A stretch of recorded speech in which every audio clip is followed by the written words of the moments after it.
अब हम आगे चलते हैं और आगे डिस्कस करते हैं कि सेपरेट टेक्स्ट ब्लॉक में कौन कौन सी आइटम्स आएंगे, हम उनको देखेंगे। तो इसमें दो चीज़ें जो हैं वो सेपरेट टेक्स्ट ब्लॉक का पार्ट बनेगी। एक होगा हमारे पास सिक्योरिटीज़ जो अंडर सेक्शन 37A में जाती हैं, और दूसरी हमारे पास क्या होगी, इमूवेबल प्रॉपर्टी।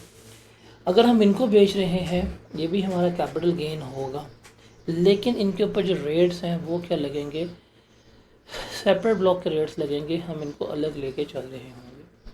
अब हम इनको क्या करते हैं, अब हम इनको लेके चलते हैं, इनको डिस्कस करते हैं क्या है, कैसे हैं और किस तरह से हैं, हम क्या करते हैं, इनको देखते हैं।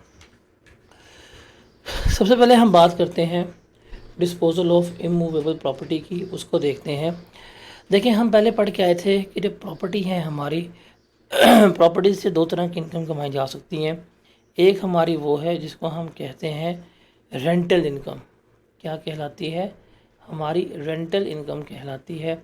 और रेंटल इनकम जो है वो हम पढ़ के आ चुके हुए हैं, वो मेरी इनकम फ्रॉम प्रॉपर्टी का पार्ट बनती है। वो मेरी क्या बनती है, इनकम फ्रॉम प्रॉपर्टी का पार्ट बनती है। हम इसको इनकम फ्रॉम प्रॉपर्टी में कंज्यूम कर रहे होते हैं। अच्छा, उसके अलावा हम प्रॉपर्टी को बेच भी सकते हैं, डिस्पोज भी कर सकते हैं।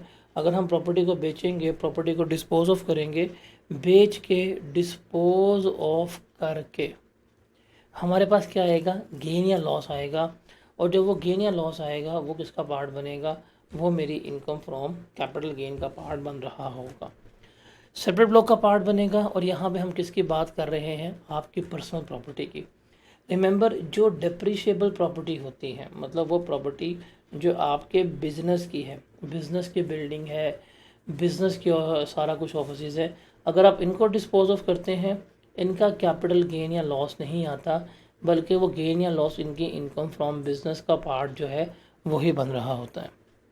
सिमिलरली जो बिल्डर्स होते हैं, जो डेवलपर्स होते हैं, अगर आप इनको बेच रहे होते हैं, इनकी प्रॉपर्टीज वगैरह जो है डिस्पोज ऑफ कर रहे होते हैं, तो इनके लिए भी प्रॉपर्टी बेच कर पैसा आएगा, वो किसका पार्ट बनेगा, वो इनकम फ्रॉम बिजनेस का पार्ट जो है वो बन रहा होगा।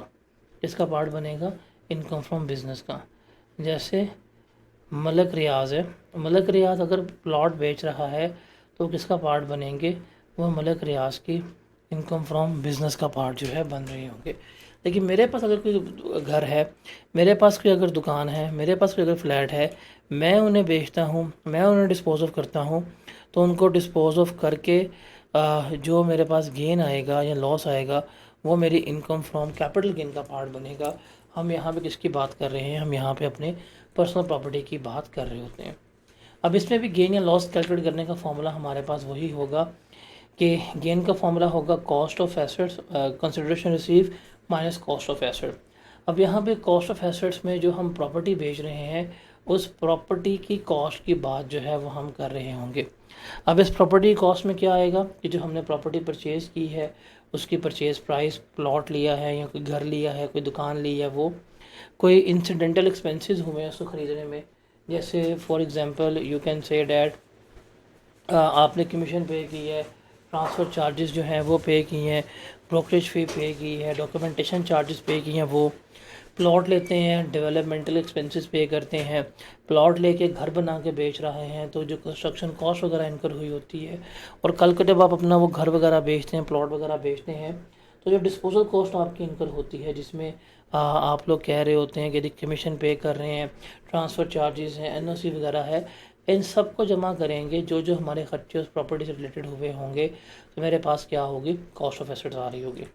और कंसिडरेशन रिसीव में हमारे पास वही फॉर्मूला होता है, अमाउंट रिसीव और fair market value, whichever is higher वो ले रहे होते हैं। इसमें फेयर मार्केट वैल्यू हमारे पास दो तरह की होती हैं, एक एफबीआर वैल्यू है और दूसरी हमारे पास क्या होती है, डीसी वैल्यू होती है। एफबीआर ने जोन्स बनाए हुए हैं, एफबीआर ने जोन्स बना के जिस एरिया की जो वैल्यू डिटरमिन कर दी हुई है, हम देखते हैं हमने उससे सस्ता बेचा कि उससे महंगा बेचा है। अगर एफबीआर के वैल्यू से हमने सस्ता बेचा हो तो हम उसको कंसीडर नहीं करते, बल्कि जो हायर होगी वही हमारी कंसिडरेशन रिसीव जो है वो कंसीडर हो रही होती है। अब ये गेन निकालना मुश्किल नहीं है, ये है इसके टैक्सेशन। अब ये टैक्स के रेट्स हैं प्रॉपर्टी के, और ये रेट्स आपको याद नहीं करने, ये रेट्स जो हैं आपके पेपर में गिवन होंगे, ये रेट्स जो हैं आपके पेपर में क्या होंगे, गिवन होंगे। जब आप आई कैप में जाएंगे और आई कैप में जाके आपको जब पेज मिलेगा तो आपने लास्ट पेज पे जाना है।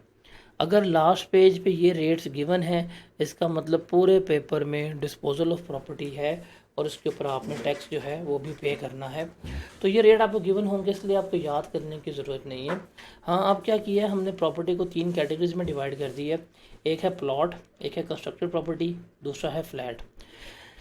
देखें, आप प्लॉट जो है बेचते हैं, 1 लाख रुपए की प्रॉपर्टी बेची, प्रॉपर्टी ली थी आपने 20,000 रुपये की, आपके पास गेन आ गया 80,000 रुपये का। ये गेन निकालना कोई प्रॉब्लम नहीं है।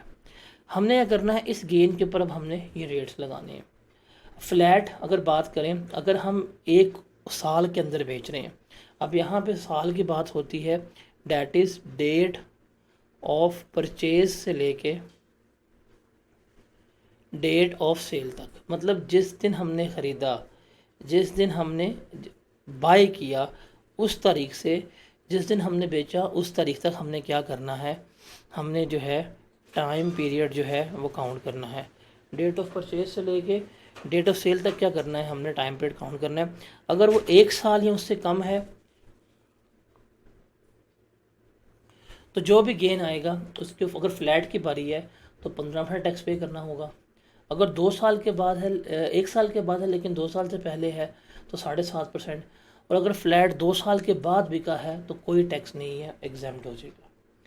सिमिलरली कोई कंस्ट्रक्टेड प्रॉपर्टी है, घर वगैरह हो गया, ख़रीदने के बाद 1 साल के अंदर बेचते हैं, जो भी गेन आएगा उसके ऊपर 15% टैक्स होगा। 1 साल के बाद लेकिन 2 साल के अंदर बेचते हैं तो 10% टैक्स होगा। 2 साल के बाद लेकिन 3 साल के अंदर बेचते हैं तो 7.5% टैक्स होगा। 3 साल के बाद लेकिन 4 साल के अंदर बेचते हैं तो 5% टैक्स होगा। लेकिन अगर 4 साल के बाद कोई कंस्ट्रक्टेड प्रॉपर्टी बिकती है तो वो क्या होगी, वो हमारी एग्जेम्प्ट होगी, उसके ऊपर कोई किसी किस्म का टैक्स जो है वो चार्ज नहीं होगा। और अगर मेरे पास प्लॉट है, अगर मेरे पास ओपन प्लॉट है, 1 साल के अंदर बिका 15%, 1 साल के बाद लेकिन 2 साल के अंदर 12.5%, 2 साल के बाद लेकिन 3 साल के अंदर 10%, 3 साल के बाद लेकिन 4 साल के अंदर 7.5%, 4 साल के बाद लेकिन 5 साल के अंदर 5%, 6 साल के अंदर बिका 2.5%, और अगर 6 साल के बाद बिका तो प्लॉट के ऊपर भी कोई टैक्स नहीं होगा।